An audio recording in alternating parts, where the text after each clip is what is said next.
I appreciate the fact that folks are willing to sign up and put themselves out there and run for office. That's what it takes for us to be able to do our job and to run the organization. And so Judge Wetzel was kind enough to join us this morning and conduct the ceremony. We'll start with the commissioners, Commissioner Wilson and Commissioner Blade. Congratulations and good luck. Come out here. Yes, if you could come up to me. I'm sorry.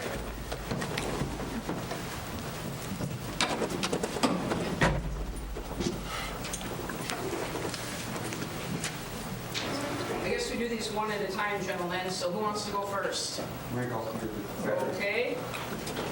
Raise your right hand. Repeat after, rather, I'm going to go through this whole spiel, and then you're going to say, I do at the end, okay? All right.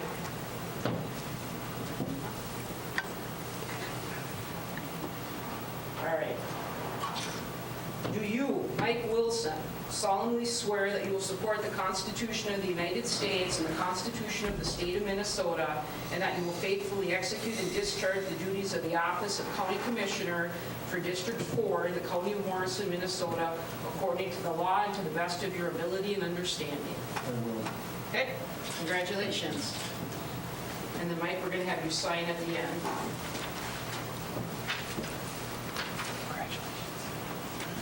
All right. Greg, we'll have you raise your right hand. Do you, Greg Blaine, solemnly swear that you will support the Constitution of the United States and the Constitution of the State of Minnesota, and that you will faithfully execute and discharge the duties of the office of County Commissioner, District 5 in the County of Morrison, Minnesota, according to the law and to the best of your ability and understanding? I will. Congratulations, Thank Greg. you. All right, do we want Mr. Windorf next? We do. Congratulations.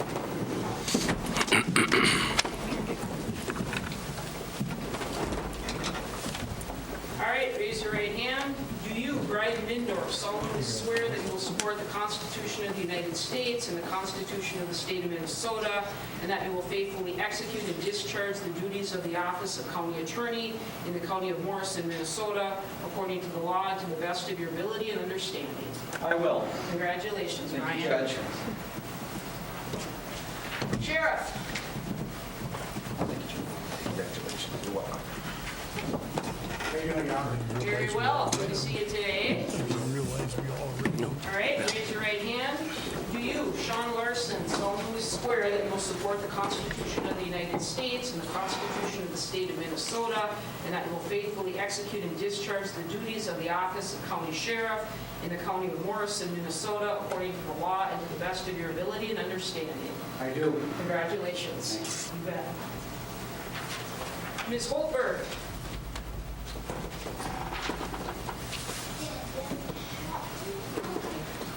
Raise your right hand. Repeat after, do you, Eileen Holberg, solemnly swear that you will support the Constitution of the United States and the Constitution of the State of Minnesota, and that you will faithfully execute and discharge the duties of the office of County Recorder in the County of Morrison, Minnesota, according to the law and to the best of your ability and understanding? I do. All right, congratulations, Eileen. Congratulations, Eileen. Ms. Robinson.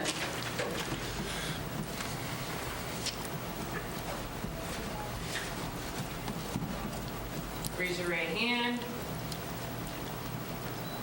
Do you, Chelsea Robinson, solemnly swear that you will support the Constitution of the United States and the Constitution of the State of Minnesota, and that you will faithfully execute and discharge the duties of the office of Auditor Treasurer in the County of Morrison, Minnesota, according to the law and to the best of your ability and understanding? I will. All right, congratulations. Congratulations, Chelsea. That is. All right. I think if I could quick just grab a picture of the four of you together, and I'm going to get the board also. Five. We're done. The four of them together I for would the just new want a smart. picture. Oh, for well, the no, you're most one of them. outstanding. No, four staff. Oh, actually, no, you can. Oh, you're new smart. You're new smart. And then I'll just grab a picture of it. Thank you, Judge. You're welcome. Yes. We'll get your signatures when you're done with your pictures. Good to see you. Good to see you. Stand right here. I might need you to like, because I might have you come on here for a picture, just a minute. Yeah, I know. Chelsea refused to do it, so I had to modify for her, and then I stumbled. She didn't refuse, she just asked. You know how to make that. Thank you. The gentleman in the back of the, like, move that way, Mike. What do you want, or in the back row. Chelsea, move up a little bit. There we go. Not right, yeah, there you go. There you go. Oh my gosh, it couldn't be better, actually. Suck it in there, Larson.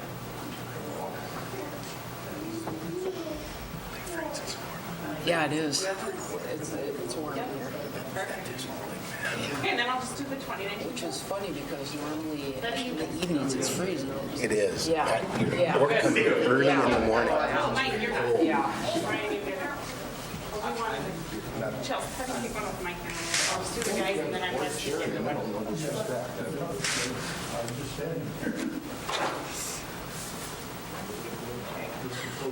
You're smiling. No. Really kick back. And very excited. Do Mike, look up. And then I'm going to see Joy. Hold on, Rick. Okay, now one with me, sorry. Might need this eventually. Well, we'll need it. Everybody's supposed to be smiling. Everybody's smiling. Perfect. All right. Thank you all. Congratulations. Good job. Congratulations. Need your signature. Congratulations. I need it 2 times because they don't have a copier here. So here, and then Greg will need you too. Thank you. And there. Very well. Thank you. Yeah. Call the meeting to order. Please rise for the. To the flag of the United States of America, and to the republic for which it stands, one nation, under God, indivisible, liberty and justice for all. Morning. Good morning, everyone. Morning. Morning, welcome. See you here this morning, too. Good morning. The first order of business in the year is to elect a board chair. And so at this time, I will ask for nominations for 2019 Morrison County Board Chair. I'll make a motion that Randy becomes board chair. Mr. I'll Winter. second that motion. Any other nominations? Any other nominations? I'll ask one final time. Are there any other nominations for board chair? Hearing no other nominations, I will ask for a motion to close nominations and cast a unanimous ballot for Randy Winter for 2019 Morrison County Board Chair. So move. Second. Opposed? Congratulations, Mr. Winter. Thank you, gentlemen. All right. And at this time, I will ask for nominations for vice chair for 2019. I'll make a motion to nominate Commissioner Lemire. I'll second that. All right. Any other nominations? Are there any other nominations? I'll ask a final time. Are there any other nominations for 2019 vice chair? Hearing none, I will ask for a motion to close nominations and cast a unanimous ballot for Mike Lemire for 2019 vice chair. I'll make that motion. I'll second. All right. All those in favor? Aye. Aye. Opposed? Congratulations, Mr. Lemire. Thank you, gentlemen. And now my work is done for the rest of the year, right, Mr. Chair? All right. Good morning, everyone. Good morning, Mr. Chair. Good morning. Morning. I need a motion to approve the county board minutes. So move. I have a motion, I need a second. Second. Any more discussion? Not those in favor? Aye. Opposed? Motion carried. Additions or deletions on the agenda, I believe we have the one on our desk here that is corrected. Is his microphone on? His microphone's off. Microphone on? Your microphone. There we go. Are we on now? Can you hear me now? Now can you hear me? All right. We'll get that in there. So anyway, I'll ask for any addition. Okay, explain that one more time. We have the additions on the correct one is on our screen, and the incorrect one is on our. Mr. Chair, I'll move that we accept the agenda with the additions provided this morning. I have a motion. I need a second. Second. I have a second. Any more discussion? Not. Those in favor? Aye. Aye. Opposed? Motion carries. Approval of annual resolutions and appointment, but we're going to go move back to Ice Fest before that. So, bring it All in. I right. just caught that. Whew. Okay. All right. So anyway, Chelsea could come Chelsea. up, and maybe Sean Sean. and Chuck, if you wouldn't mind. As you know, gentlemen, last week it was, you spoke with Mr. Zwilling and Sean and company about the upcoming event that's happening out on Green Prairie Fish Lake. And that was just an introduction for you on that. And then we have an application now in hand that Chelsea received in the auditor's office for consideration for formal approval. And so if you just want to kind of go through that application a little bit, Chelsea, and let us know what you all received. Sure. So we're looking today to approve the large assembly license for the Pay It Forward Foundation to hold Ice Fest January 12th and 13th on Green Prairie Fish Lake. We have received the application in hand along with a written plan and a safety and security plan as well. We now have the insurance needed, listing both the Morrison County and the state of Minnesota that we received last Friday. And we are in need of a variance for the 60-day notice to the county auditor treasurer to have the license prior to 60 days. Also, a variance needed for a $10,000 bond and having at least one telephone connected to outside line at the place. There are different components, as you know, in the large assembly ordinance, and you as a board can vary from any of those components. And as I went through and just looked at things that are asked of the applicant within the ordinance, those were the three that I believe were discussed or I noticed need a variance. There isn't a landline, it's out in the middle of a lake, but cell phone coverage is not an issue from what I understand out there. Correct, Chuck? Correct. So Yep. there isn't as much of a concern as if it were an area where there wouldn't be good cell phone coverage. And so being it is a component within that ordinance, though, that would be that third variance request. That's where that came from. But otherwise, I believe last week you talked about that bond requirement and the fact that that would need to be varied from, and then also that 60-day notice. It's clearly closer to the event than that. gentlemen, Sheriff, do you have any comments this time? Not really. I think we discussed at length the last meeting, kind of what Chuck's plans were, and my biggest thing was the safety aspect, which we've been working on, throughout the last, probably since August, and we've come to an agreement on what's needed as far as safety requirements to include our 2 divers and EMT and first responders on scene, and then just to make sure the area's not really barricaded off, but coned for the safety aspect of it, so someone doesn't go into that area and we have a dangerous situation. And Mr. Zwilling has fulfilled all those requirements that I've asked. Gentlemen, do you have any questions at all? Mr. Chair, if I may, the one thing that we discussed a little bit a week ago was the length of time after the event is completed. Just looking at this, we're going to have basically a hole cut in the ice or a opening in the ice on the lake. With the way the weather conditions have been in the past few days, and of course how it could be here coming up this weekend in the 30s.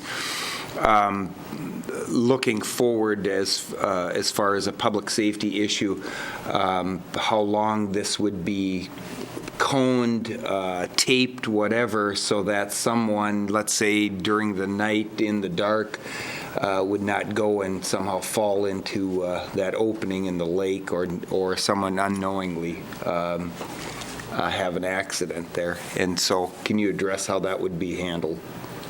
Yeah, yep. Knife River loaned us, or donations in kind, I guess, all the cones and barricades and barrels, et cetera, which I have set up basically from in front of my house, which is kind of on the west end of the lake, around the top of the circle, all the way to the public landing. And then we stopped about 50 feet short and kind of made an angle over so that people that are fishing can still come and access the lake at any time. But we want them to stay off that circle that's been cut. It's a 9-inch gap.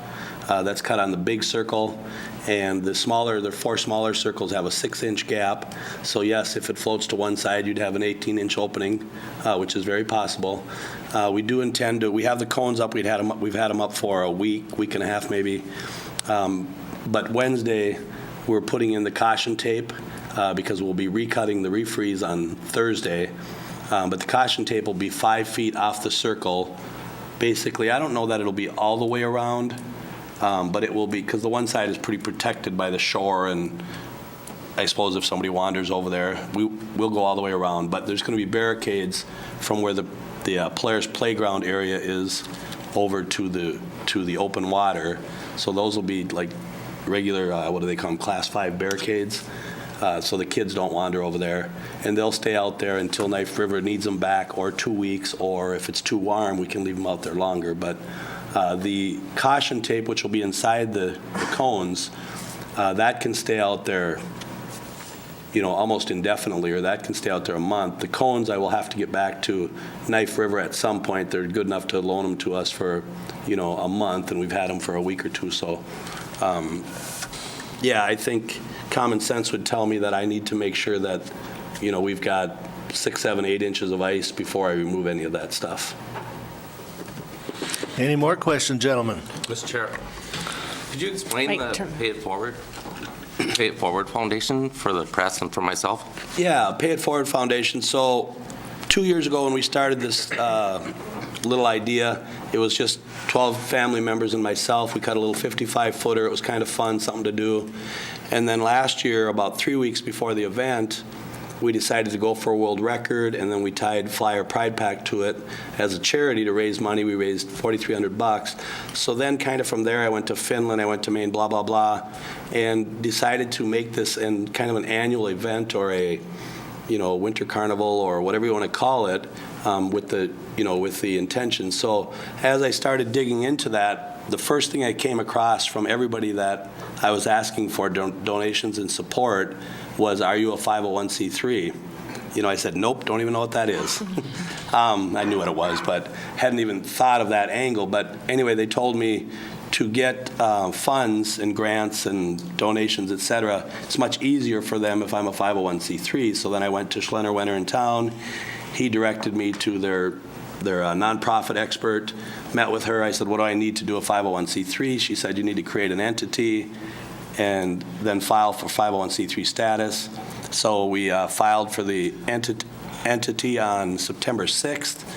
We got our letter of determination for 501c3 on the 21st, so it was very quick. And then it's kind of upward and onward from there. So the 501c3 is a company that was created as a 501c3 that will, like any 501c3, have a purpose and a mission. We've got all that. It's pretty basic at this point because we're just getting started, but that's what Pay It Forward Foundation is. So Mr. Chair, do people apply for grants from your foundation then, and then you determine who is going to benefit from this fundraiser type of issues? That is the long-term how this will work. Initially, I've determined it's going to Flyer Pride Pack. Okay. Whether legally I have the right to do that, I'm not sure. But that's what we said when we started this whole thing, and that's what we did last year. So yes, as I'm learning more about this, it is a case where yes, people have to submit a grant, and we decide, who we're going to give money to. So very good. Thank you. I'm learning a lot about it. It's been a very interesting experience. Thanks. Thank you. Any more questions? Mr. Chair, I just have one question, and that would be regarding the variance. And Chelsea mentioned that there was 1, 2, 3, or 4, or 5, or 6 or more variances that were needed on this assembly, or this large assembly, or off of our large assembly ordinance. My question is do we address each one of those as a separate variance? No. The request at the end would be approval with the variances listed. Very good. Thank you. Just what I was looking And there are only 3 that I know of. Mr. Chair, I do have a question on another variance. The ordinance requires a fence or barrier completely enclosing the proposed location of sufficient height and strength to prevent people from gaining access to the assembly grounds. Is that being proposed here, or do we need a variance for that requirement as well? That's a good question. I would need a variance. I mean, caution tape and cones are not going to keep. No, I wouldn't think so. So maybe anybody that wants to go on there will go through that. Now, will they be aware that they shouldn't be there? Yes, of course. because of the caution tape. But you're right, it's not going to physically hold any. It's a public lake. I'm not sure what I would do to. Right, so maybe out of an abundance of caution, we should require that as a variance as well. What is the subdivision, or do you have that? It's subdivision 4E2, a fence or barrier completely enclosing the proposed location. And I think Chuck has proposed kind of the alternative that he is supplying, so thank you, I missed that one. For there before then, Commissioner Jelinski, one for the barrier also. If I may, we have to they want us, that variance would say they have to completely close it off. That's almost impossible. The ordinance requires that it be Right. closed off. I'm suggesting a variance so that they don't need to do that. But would we put like a condition on there, like he's going to keep tape around it? Well, Would that that's be- what he's proposed, Right. and I think that's a good idea, that there be makes sense. something out there, but I don't think it needs to be of sufficient height or strength to keep people out, nor do I think we could require that on a Right. public lake. Can I add a little bit to that? Sure. And this is, so I think probably everybody knows what happened last year. So obviously no heavy equipment out there. But one of the things, there's going to be an education tent out there, which is going to be basically to tell kids how do you figure out, the circumference of a circle, the weight of ice, how much weight will it support, all of that kind of thing. And some people, don't even walk on ice because they respect it too much, or they don't understand it. And then others, the minute you cut, a hole, they think it's going to fall in, or cut a piece free. And as everybody knows from watching the news, people and fishermen and vehicles will break off on Mille Lacs and float away. And so the ice can crack, of course, because there's a new cut, and you have lake cracks, so a piece can break off. But it's just so everybody understands, you can stand on a 3-foot or 4-foot square piece of ice, and it doesn't go down. The question, of course, is slipping between the cracks or having enough weight that pushes it down at an angle that it can go through. So, there'll be a 4-foot or a 5-foot demonstration at the education tent, a 5-foot square, and then there'll be a 4-foot square inside of that, and we'll remove the 6 inches. So that'll be all caution taped off and have cones also, of course. But there's not going to be any quote-unquote holes out there, just so people understand that. There's a gap, but we're not cutting, we're not cutting holes and leaving them open like a fisherman that spears. He cuts what do they cut, a 3 or 4 foot square hole, and then they stick a branch in it so people see it when they're driving. We're not doing that. We're not doing any of that. If I may get on the written plan, how do we determine how many people are out there? I mean, are you going to be counting them? Well, yeah, that is the $1 million question. So my thought was, I'm going to tell my drone guy I want a snapshot every hour, kind of on the hour, and at least try to get a feel for, when I went to Lohja, Finland, they had, the World Ice Carousel Championships, first year, brand new thing, the city was involved, and they predicted 10 to 20,000 people, and that's what they got. He said he thought they were closer to 20, but I have no idea how people estimate that or guess that, or, if I have some pictures, I can look at a clustered area, count a small area, it's 20 people, and times that by the areas this big, we can get some rough guesstimates, but I have no idea how we'll know how many people come and go. Any more discussion, gentlemen? I'd like to thank Chuck for coming and dealing with the process. I can see that you're learning a lot, and we're learning a lot about this, but a lot of times I think people want to do things, and when they see the process, they get very upset and stuff. And I'm glad that you're working with the process and everybody's working together to make this happen. So Yep, thank I you. absolutely appreciate that also. It's a win-win, or I call it Americans versus Americans. Yeah. A little stab at my Finland friends. Thank you. Okay, at this time, too, we're going to open it up to the public. I'll ask 3 times if anybody wants to make a comment. Please come up to this podium, state your name and where you're from. So at this time, I'll ask, does anybody have any comments?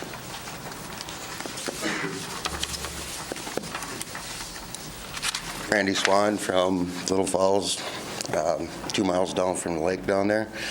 I fish that lake all the time, all winter long.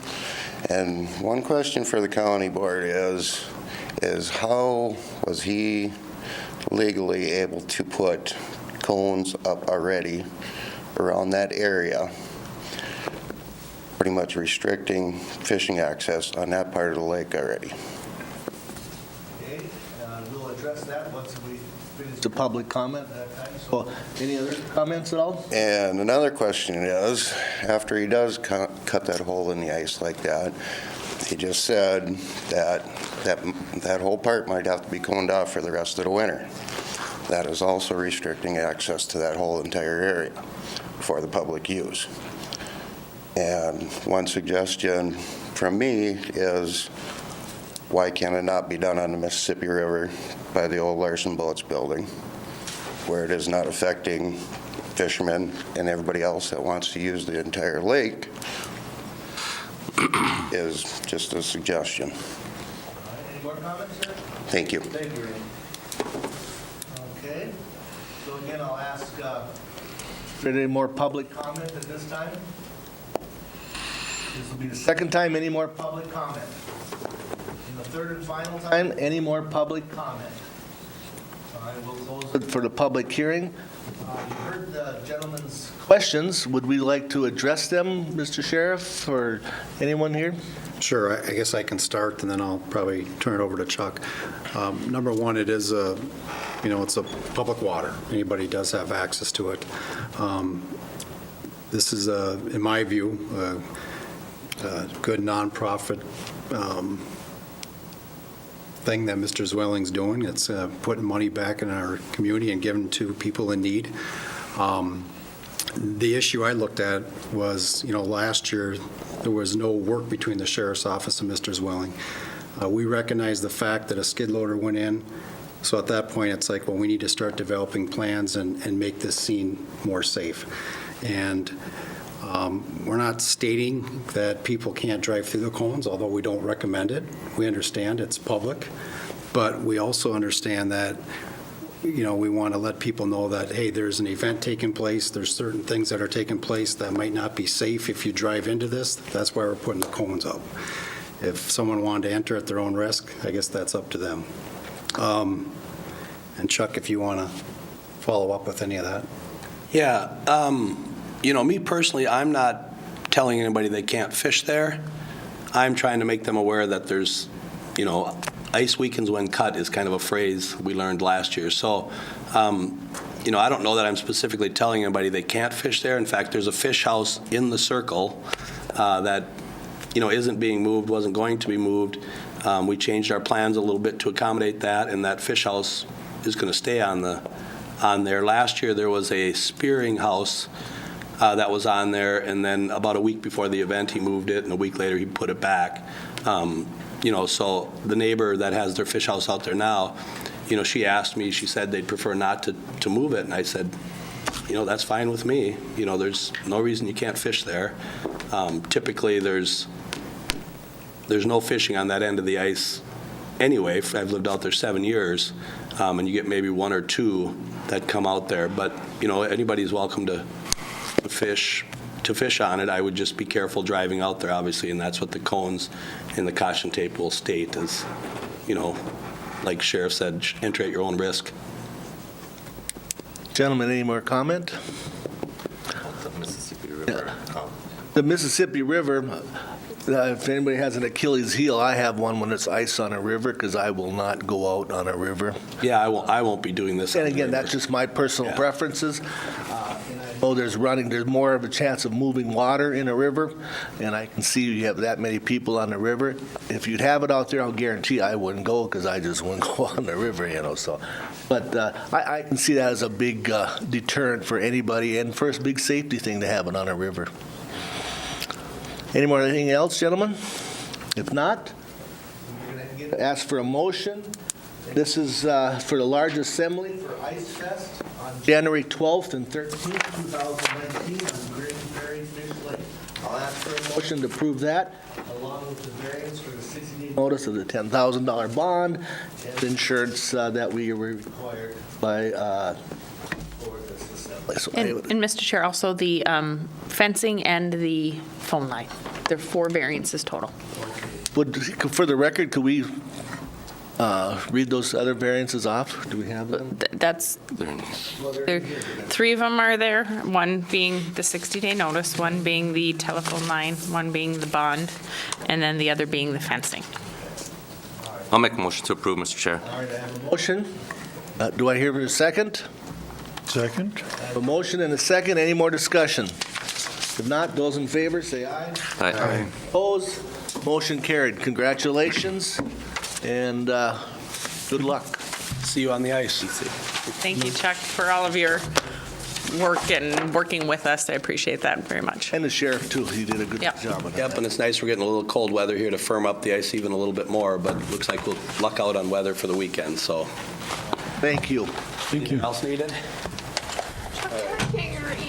Yep. Thank you. Moving along.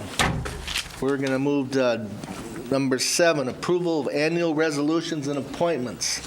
Travel policy. All right, Mr. Chair, I have a whole bunch of annual resolutions. I'll go through them all, and then we can approve them all at once. So this is on an annual basis. We go through a number of different components of our business that need to be addressed. Some of it is for internal operation purposes. Some of it's for auditing that the auditors require it. The first one is the travel policy for 2019. What this does is identifies that the elected officials or department heads need to come to the county board for any travel outside of the state, with the exception of the identified potential activity, like a NACO conference or something along those lines, and that we follow IRS code when it comes to reimbursement. The second is for citizen payment for committees. All county board committee appointments for different committees are $50 per meeting, with the exception, as you recall, during the budget process, we talked about the Board of Adjustment and the Planning Commission, that moving to $75. Amy, during the presentation, had identified that, incorporated it into her budget, and you had also kind of acknowledged the fact that those 2 components or those 2 service needs are much greater than the other committee appointments. The third is a notice for public meetings. This outlines our requirement under statute for public meetings and how and when we advertise those public meetings.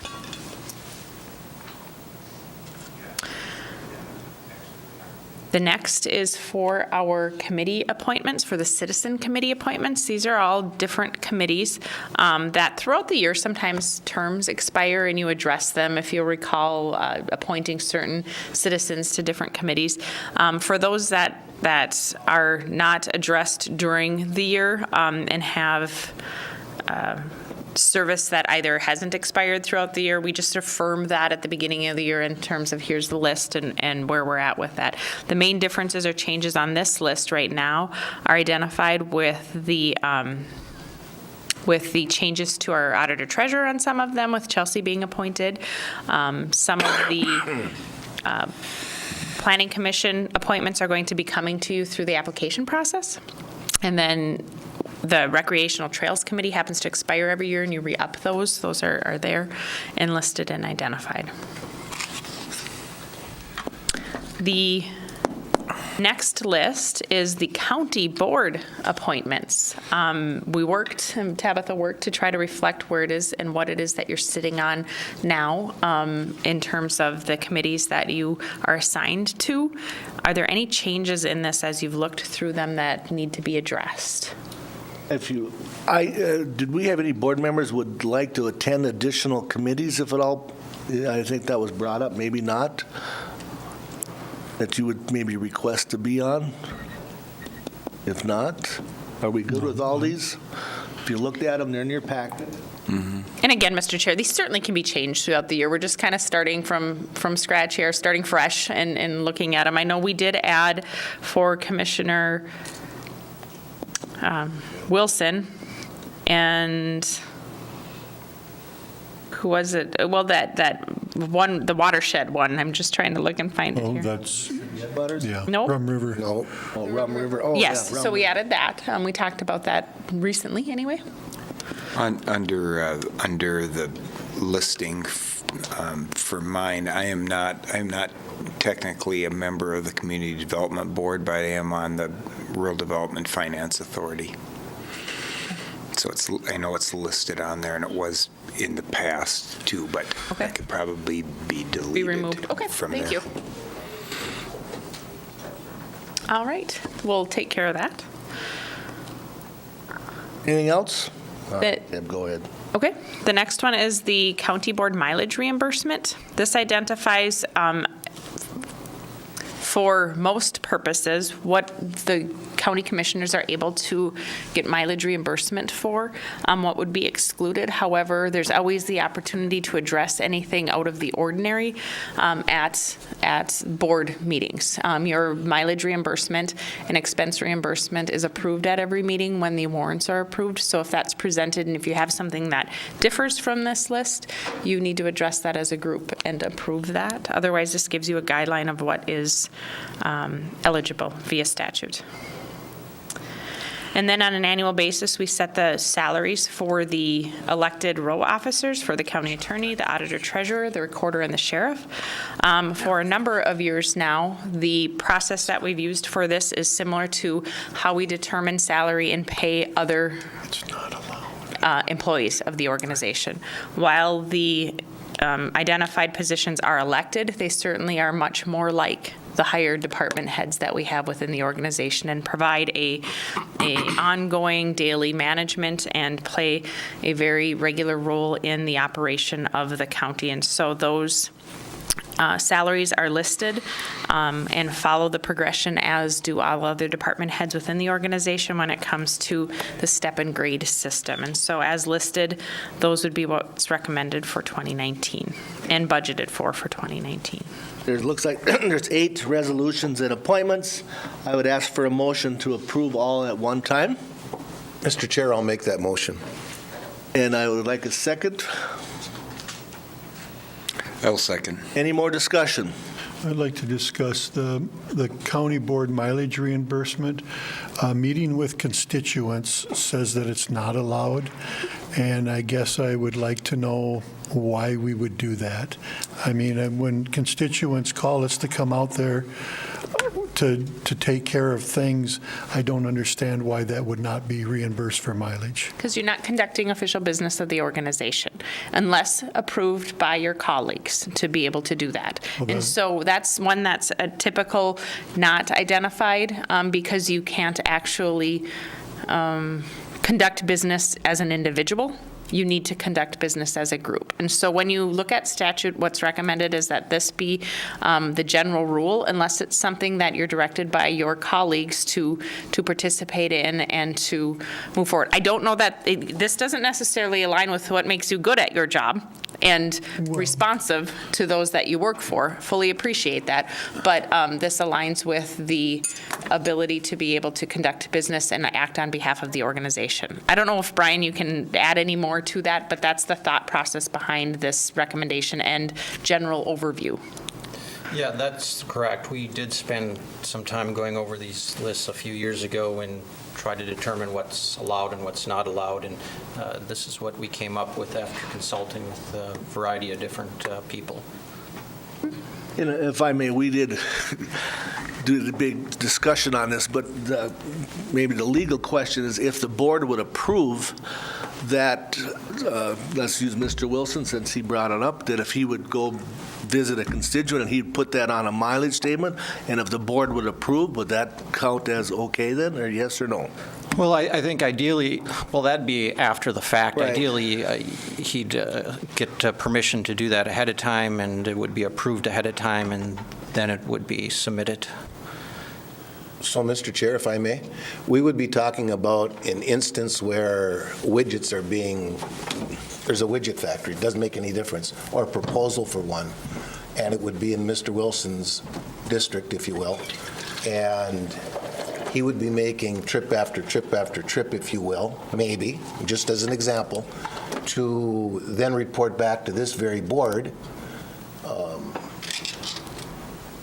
and give us the widget issue, whatever it might be. Are you kind of suggesting something like that? Yeah, that's exactly right, Commissioner Zelinski. But again, I understand too, where our attorneys come, then if Mike is going to go out there, again, correct me if I'm wrong, is that he would have to maybe contact the commissioner, say, hey, I'm going out to the widget factory. Can you approve this? Do you need that approved before? But let's say he gets a phone call at 10 o'clock at night and it goes, hey, I got to come out to this widget factory because whatever reason, he can't get a hold of us, but he goes out there. That's Mr. Chair, just as a side note, Planning Commission site visits are on the approved list. So if it's to formally gather knowledge about a permit that's going to come to you as a board to decide on, that's on that list. It's I think the intent of that is if a constituent calls and says, you know what, I have an issue with social services, or I have an issue about something individualized to me as a constituent, and you go out there, that's not something necessarily that's coming to you as a board member, and you're acting you have the ability to act in your official capacity as a commissioner to make a decision at that. I think that's more along those lines. It just doesn't make any sense to me, though. I understand what you're saying, but it's even like Board of Adjustment meeting or site visit, that you don't get paid your mileage to come to the Board of Adjustment meetings. Those things just, I don't care about the money to speak of, but it doesn't make sense to me. Yep, and the Board of Adjustment is one that you don't actually play an official role in when it comes to deciding, and so that's why that's on that list. You're not a decision maker in the Board of Adjustment. In fact, the very essence of a Board of Adjustment is to vary from the rules that you make. So you don't play a formal role. So again, whether or not this aligns with what makes you good at what you do isn't what the resolution is for. It's about the legally eligible expense reimbursement that you have as a board member, and what is in theory covered by how you choose to do your job, which again is better and more responsive if you're meeting with your constituents. That's fully understood, but what also is your formal role and what you're able to be reimbursed for. So that's what this is an outline for that. And that's a good point on the Board of Adjustment. I'm going to go back to this, Mr. Wilson's point. If we would, and again, we all had one last month about, I think most of us all went out and looked at a facility just to see, it was coming to the Planning Commission. Would that, again, we're not meeting with anybody, we're just going out there. Would that be something that you're talking about, Mr. Wilson, too? Or? I guess I'm asking this question to make sure that we're all understanding what we can and can't do. Because I think sometimes we feel like when we participate in some of these meetings that it's part of our job. This is telling us that it's not part of our job. It's not saying it's not part of your job. Well, you're not it's gonna saying get that it's not reimbursed expense reimbursed eligible. I think those are two different things, even though it feels the same. I think it's important to create bright line rules so you know when you're submitting these expenses what you get reimbursed for. I don't think, I think it's designed to keep board members out of trouble from submitting things that they shouldn't be reimbursed for, and this makes it pretty clear. And Mr. Chair, your example of that, Planning Commission site visits are eligible. So I don't know if you meant a Board of Adjustment or not, but No, I Planning meant Planning Commission's. Commission, but again, the Planning Commission's not going out there. We're just going out there on our own individual to to gather information that's coming to, we know it's coming to the Planning. And a Planning Commission site visit is eligible, so keeping that in mind. Mr. Chair, should that say Planning Commission meeting or site visit? What about the meetings? Because we usually got reimbursement for the meeting. Those are county committee meetings, and the Planning Commission is on your county committee list. That's the other reason that list is important, because those are lists, those are committees that you're all assigned to, that you acknowledge for each other that you're a member of, that you are participating as a county board member, that you all authorize. And so those committees are covered under this. Good question, good point. Any more discussion? I just want to make it very clear that I'm not against these. I was questioning why they are what they are. Yep. So that we have better understanding of knowing what is and what isn't and why. And the point of it is not to say what you should and shouldn't do to make you good at what you do. You go far above and beyond when it comes to being responsive to your constituents. It's just a matter of that legal aspect of it to make sure you're following those rules as you have in the past. Any more discussion, gentlemen? I have a motion and a second. All in favor? Aye. Opposed? Motion carried for all 7 annual resolutions and appointments. All right. Bid for legal printing. All right, Mr. Chair, on an annual basis, we are required to submit a request for bids for our legal advertising. And so that was done and identified. And for the year 2019, we want to open the bid. We have one response from the Record. And the winner is? The Oscar goes to. The Oscar goes This is always so dramatic. Yeah, exactly. All right, Mr. Chair, we have one response from the Record, and it says we respectively submit the following bid for the publication of your legal items in 2019. It is the same rate quoted all government units within our legal jurisdiction. The maximum legal rate allowed by the state of Minnesota for the Record in 2019 is 30 cents per word or $1.50 per line. Most, if not all, local governments with one legal newspaper are paying the maximum rate allowed by law. We are pleased that we can continue to provide a savings from these maximum rates for our local units of government. The bid for 2019 is line rate of 91 cents per line and display ad rate of $7.60 per column inch. We remind you that the Record continues to serve you with over 19,000 independently audited circulation that saturates Morrison County and points beyond. Our CVC audit indicates that the publisher's delivery system reaches 97.8% of its defined market. The filed verification has a margin of error or plus/minus 1.3% at a 95% confidence level. As an added benefit, all legal advertising is posted on our award-winning website at www.mcrecord.com at no additional charge. Our website now has more than 38,993 unique visitors per month. Bonding will be supplied as required upon bid approval. Thank you for your consideration of our bid. If you have questions, please call Judy Espino and she lists her number, and it's Carmen Meyer who submitted that. Make a motion to approve, Mr. Chair. I have a motion. I need a second. Second. I have a motion, a second. Any more discussion?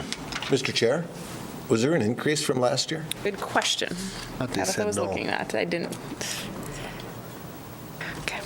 I guess I'm just asking No, the it's a question. good question. Yeah, usually I have that here. Hold on I a thought it second. kind of said it was the same at the beginning. No, it didn't say it was the same here, Something but I thought it was, but that's me. I can probably look at the minutes from last year here quick and get it. I'm not trying to put you on the spot. No, That's not we my usually intent. have it. We should have it. It's okay. Meanwhile, she's looking, I want to thank Tyler and the Morrison County Record for submitting the lowest bid.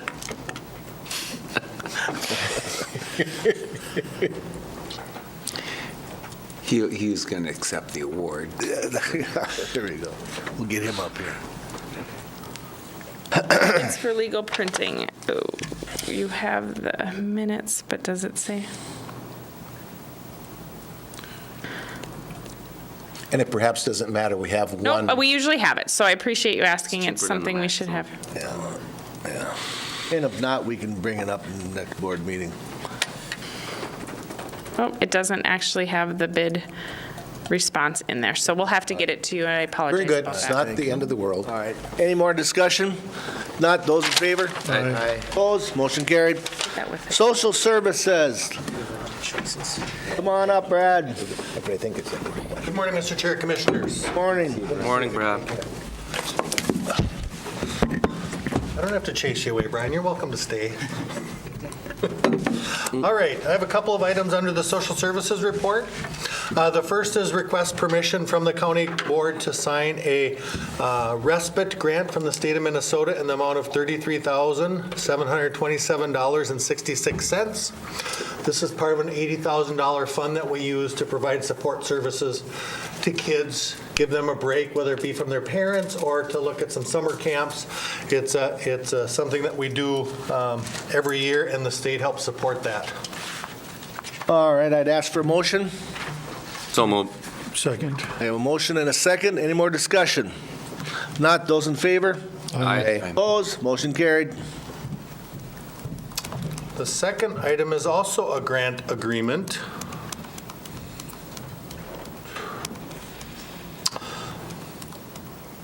And this one is for $12,000. A screening grant for $12,836, and this one does have to be signed by the chairperson. I actually have it in my in a folder in my backpack over there that I'll give to Tabitha for you to sign. And this is work that is done by Child Protection, Children's Mental Health, and Corrections individuals. We get reimbursed for screenings that we do on kids, and this is the amount that we earn. We also will put this towards some services for kids, so if they need a diagnostic assessment to qualify for mental health services, we'll use it with corrections. If they need something that might not be reimbursed through insurance or underinsured, want to make sure that we get kids the services they need. And so this really is earned by corrections and social services by the kids we serve. So then we just use it for those particular services. So I'll need a motion, gentlemen. Mr. Chair, I'll move on that. Second for more discussion? Second. I have a second. Any more discussion? Mr. Chair, I would at the very least, comment that whether we agree with grant funding or not is immaterial. If we don't apply for grant funding, we will never get it and someone else will. And I will point the finger at Brad and his staff to say we're talking about 2 grants. We just passed one, and we're now talking about another one. If we don't do and follow the rules and apply for this stuff, I will guarantee you that there will be another county that will get this money, and we will not. And again, whether we agree or disagree, we can argue that until tomorrow on grant funding, because ultimately it's tax money. However, if we don't apply for it, someone else will, and someone else will get that. And I just wanted to make that comment. Thank And you. to follow up on Commissioner Jelinski, Brad, on these grants, how does one come about them? Are they brought to the social service department and said, here, you can apply for these? Or are we have somebody on your staff looking for grants that may be appropriate? Yes, no? How does this work? the first grant is actually an allotment that the state provides. So really, there's no application. There's an agreement that we sign between the county and the state to receive those funds. And the screening grant is one that we earn by the work that we do throughout a certain period of time. And so we still have to do an application and get this approved before we can receive it. So Melanie had to apply for the respite grant to be able to receive that. She actually tried to get more and unfortunately was unable to, and received less because now more counties are applying for the respite grant. So, so the first one is a written grant that they approve, and then we have to authorize it. The second one is based on work that we do. Thank you. Any more discussion, gentlemen? I have a motion and a second. Those in favor? Aye. Opposed? Motion carried. Thank you, and I have, and again, I'll get those documents for you to sign, Mr. Chair. Anything else, Brad? I have one other item under the social services. Yep. And as you recall, during the budgeting process, I requested to put money in our budget for a social services supervisor. We discussed this throughout the budgeting process. Part of this process, once the budget was approved, was for me to go back to our human resources folks, triad, which then would score the rating form, determine what grade it would be at. We have done that. It is a grade 34, which is similar to the other two supervisors in social services. And really the reason I requested this additional supervisor in 2019 is given the scope and span of control of the current children's supervisor and the number of responsibilities that have increased as a result of changes in child protection, children's mental health. Currently, she is supervising 19 individuals. And as you look at what is reasonable for a supervisor, given the support of staff, managing the rules, the statutes, and so forth, it was becoming overwhelming. And so during the budgeting process, I requested to put this in, and so what I'm here today is requesting permission to fill that position, as well as backfill any other position that may happen as a result of this. This position will be posted both internally and externally, and it is going to be posted through and managed through the merit system. And so I'm here today, again, to request approval for this position that was put in the 2019 budget. Gentlemen, I'll ask for a motion to request to add additional supervisor in the budget as a rating determined to be a grade 34. So moved. I have a motion. I need a second. Second. Any more discussion? Mr. Chair, We beat this to death during our budgeting process, over and over and over during our budgeting process. And I don't know that there's anything more for me to say in regards to it. I said my piece over and over in 2018, that we knew this was coming forth at the start of the year 2019. Thank you. Any more discussion, gentlemen? If not, those in favor? Aye. Opposed? Motion carried. Thank you. Public health, wonder who's taking over that, Brad? The first item, I have to see, what did I put first? I might have went past it. Donna, wins? The first item, I think, is a request to approve a new member of the Morrison County Public Health Advisory Committee. Commissioner Blaine in District 5 was able to recruit Donna Wenz to fill an open position on the Public Health Advisory. So I'm looking for approval from the county board to include her on that. I'll ask for a motion to approve Donna Wenz, District 5 for County Public Health Advisory Committee. Mr. Chair, I'll make that I motion. have a motion, need a second. Second. Any more discussion? If not, those in favor? Aye. Opposed? Motion carried. Thank you. I think the last item is a new owner tobacco license for RJ Meats in Hillman. I'll need a motion for the tobacco license in Hillman. So move. I have a motion, I need a second. Second. Any more discussion? Yep. If not, those in favor? Aye. Opposed? Motion carried. I believe that is all I have That's it. this morning, Mr. Chair, Commissioners. Thank you so much. Thank you. Thank you, Brad. Thanks, Brad, Brad. good to see you. Correction? We are running just a little ahead of schedule, but I actually, no, you know what? I think Nicole asked me to do this for her now that I'm thinking about it. If she decides to come in, then she'll show her smiley face. But otherwise, she did approach me and ask about a 2019 probation and parole conference in Miami, March sign up 10th now. through the 13th. She does have training dollars in her budget. It's not something that we do a lot of, that we go outstate, but every now and then there are conferences that have particular agendas. I know I've attended a few in the past. And Nicole, in particular, she serves on the state corrections group. I forget what their acronym is. And she is really focused in on the juvenile aspect. And this conference has a significant amount of juvenile presentation materials or sessions. And so she asked whether or not she could attend. And I said out-of-state travel needs to be approved by the board. And so that's what this is about today. Gentlemen, I'll ask for a motion. Mr. Chair, I'll make that motion. And a second for more discussion on the. Second. I got a motion and a second. Any more discussion? The second, Jelinski? Yep, Jeff. All right, those in favor? Aye. Aye. Opposed? Motion carried. Services, should we move to the auditor's report since land services isn't here Let's yet? do that. How about auditor's report? Chelsea, congratulations. Thank you. You Morning, too. congratulations, Chelsea. Chelsea. All right. So I'm looking for a motion today to authorize myself, Board Chair Randy Wincher, as designated signers for our county disbursements account through Pine Country Bank, our checking account, and also allow Deborah Simonians as an additional signer. I'll ask for a motion, gentlemen. So moved. Second? Second. A second for Commissioner Blaine. Any more discussion? Those in favor? Aye. Opposed? Motion carried. Thank you. And then also, we are looking to approve and motion the county board warrants. I'll ask for a motion and a second. This will be a roll call vote. I'll make a motion to pay the bills. Second? Second.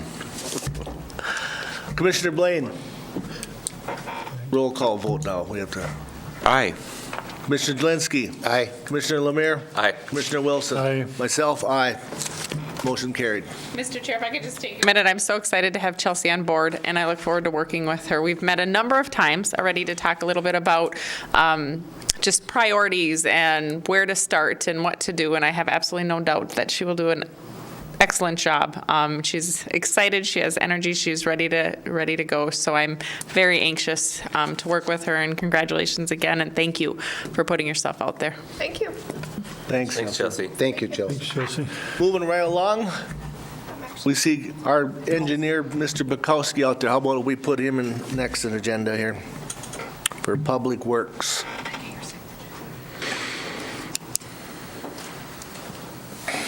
Here. Yep. Morning, Steve. Chelsea needs to get to the bank, so Morning, we Steve. can.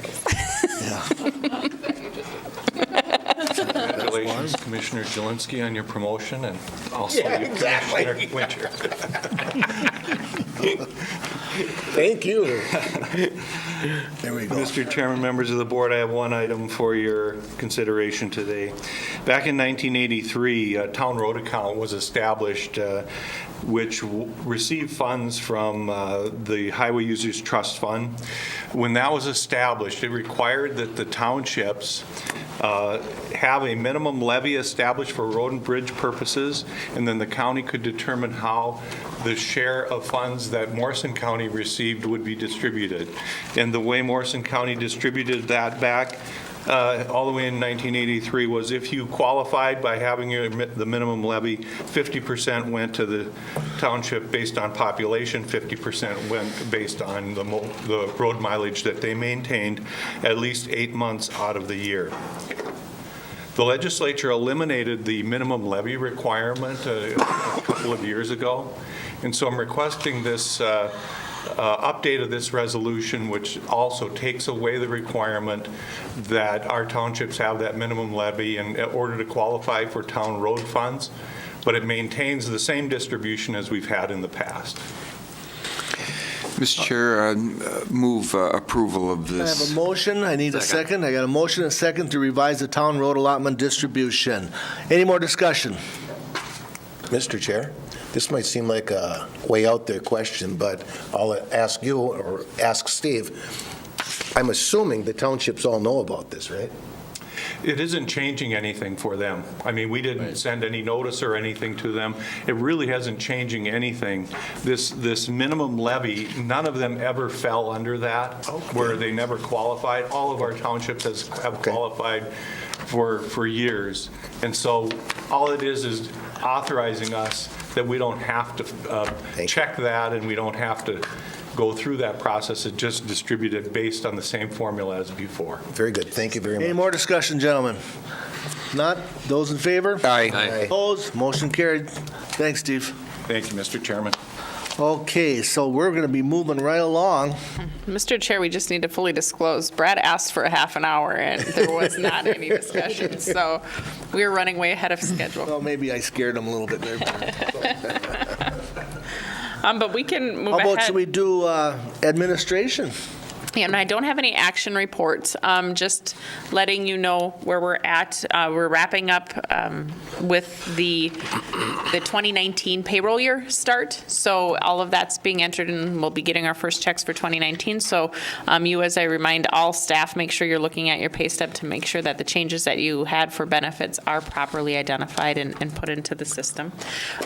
We will be getting you a report come January is my goal, or early February, on where we're at with insurance enrollment. As you recall, we made a number of changes for the 2019 year, and the preliminary numbers that I saw were pretty positive in terms of the impact of those changes. There were a number of staff that opted out of the insurance, which significantly changes and helps, reduces the cost of the county, and so I'm glad that that was an option that a number of folks were able to take advantage of. So it helps offset that investment that you made into family coverage. So I think it worked well, but we'll get official reports too, so you can see how that all played out. We did have mediation, and I have a tentative agreement that I'll be bringing to you at the next meeting, hopefully, after the bargaining unit approves that for the deputy group for 2019, and so that will be some retroactive work also. What else is happening? A number of different things with the building project, of course, that keeps me busy always. I will be hopefully giving tours either this Friday or next Friday to show folks the progress with that. They are working on the board platform, similar to what this is here, and getting things sheetrocked, and so that should be moving along nicely this week and next. And so that continues to progress. I'm anxious to get back into the building instead of coming back and forth, although City of Little Falls certainly has been very gracious in allowing us to use their facility. That's about it for now as far as updates go. Are any of you intending to attend the legislative conference at all? I know, Jeff, you had responded that you will not. I don't know if anybody else is headed down there I'm at all. simply unable to this year. Okay. I think I'm just going to go down for my transportation meeting, and I think that's it. Yeah, and that's Okay. when we go down to extension and that. Okay, so just that one day. If you need anything, and as far as books, you let Tabitha know, and we'll take care of that. Do we need to be signed up for? We'll take a look at when that meeting is and such. I don't know that that's the case if you're just going to go attend one meeting and not the entire conference. So, all right. And then I know that we have the County Government 101 coming up in January that Chelsea and Greg and I will be attending. So, looking forward to that. Any questions or anything for me when it comes to the new year? A number of things coming up on planning session agendas. We're going to have, a busy one coming up at the end of the month on the 29th. Minnesota Power is going to come in and talk about solar. We need to follow up and talk more about Lake Chaminade Lake Improvement District. I know we're all looking forward to all of those topics and more.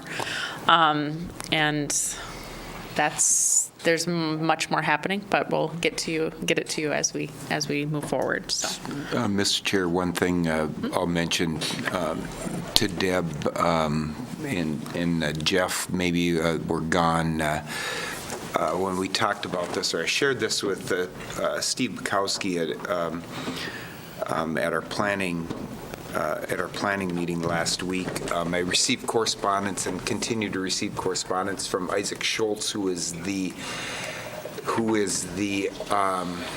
lead contact for Congressman Stauber of the 8th District, and he is. We've had a number of conversations, but is more than willing and actually excited to have the opportunity to come and meet with any and all who are interested from the county about addressing issues that would fall under the purview of Congressman Stauber on the federal side, and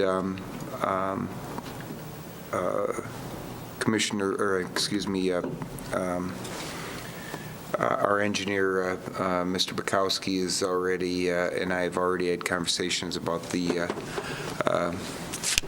desire to do that, and so I'll look to kind of try and help connect the dots between you, Deb, and administration and Isaac, and have that opportunity that maybe we could all get a chance to sit down and talk about some things, and I would think that probably Brad would want to be a part of that conversation also. Sounds good. I would look forward to that. Yep, that would be good. I did extend an invitation out to Senator Gazelka to come talk to the board. He was pretty busy, and so we'll visit him down in St. Paul if we need to, or invite him again. And certainly Representative Krisha has been around and a familiar face and at different meetings and such too. So it's always good to connect with those representatives, whether they be at a state or federal level. And I look forward to scheduling a meeting and getting something on the books. That would be good. Any more discussion for the administrator? If not, how about let's jump to land services. I see Amy's in the audience. Good morning, Amy. Good morning, Amy.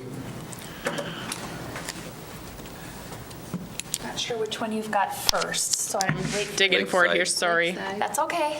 There we go, Lakeside, yep. Okay, so the first item that I have for you is to consider the conditional use permit for Lakeside Properties Group LLC. This is to expand the existing resort by adding 2 additional rental units within the lodge building. This would be a total of 4 rental units within the lodge and 14 campsites. The Planning Commission did recommend approval of this request with 6 conditions. Those conditions were to abide by local and state law, maintain a set of resort rules and addresses that addresses, at a minimum, quiet time, emergency and storm procedures, firewood, fireworks, and pets. And rules must be provided to customers at check-in. Solid waste must be removed by a licensed solid waste hauler, and prohibition of burning of garbage within fire rings. maintain a current certificate of compliance for the septic system serving the campground, tenants' placement of structures requiring a land use permit, such as storage buildings and decks, must obtain the necessary permits from the Land Services Department, and overflow parking shall not take place within the right-of-way of County Road 212 or Fish Lake Drive. Gentlemen, I'll ask for a motion to approve the lakeside properties with the 6 additional conditions. Make a motion to approve, Mr. Chair. The motion needs a second. Second. I have a motion and a second. Any more discussion? Mr. Chair, I'd like to ask a question that was asked of me by a couple of constituents about procedure in this process. And so, and for the public's benefit here, as well as my own, when we place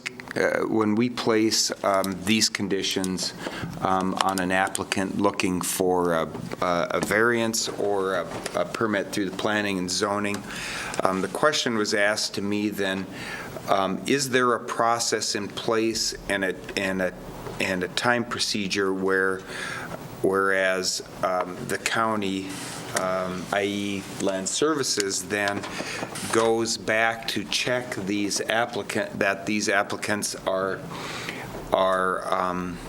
abiding or meeting these requirements, and these things are taking place, and that the public can rest assured that there is due process?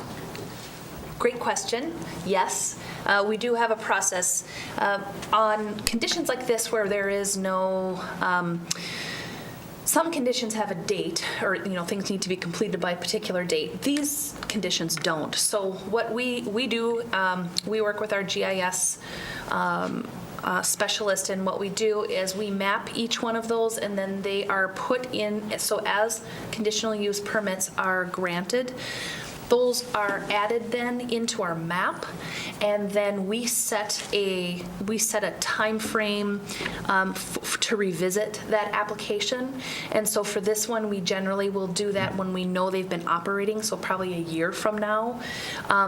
Then that's going to come up in the system to be reviewed. So we've got the conditions built into that map, so we can check to see what the conditions were, and then we do that follow-up on-site to make sure all of those conditions are being adhered to, and then we reset that visit within that mapping system. So then we're regularly looking at the properties that have conditional use permits, and we regularly revisit those conditions. So it doesn't just get filed and never to be looked at again.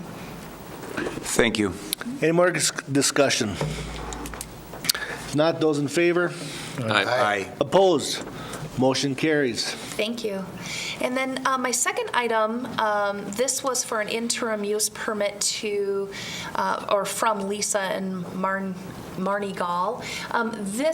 The applicant has withdrawn her application based on the recommendation of denial from the Planning Commission, and then also based on the feedback given and heard at the public hearing from the neighbors. So she has chosen to withdraw the application and does not wish for the board to consider this application. All right, thank you. So that's all I have, unless you have any questions. Thank you, Amy. Any more Thank you, discussion? Amy. All right, thanks, Amy. Okay, so I think we got all them taken care of. Moving on, committee reports, dates. January 13th through the 26th. All right, January 13th through the 26th. Let's start with Commissioner Lemire. 14th, Yellow Ribbon, 5:30.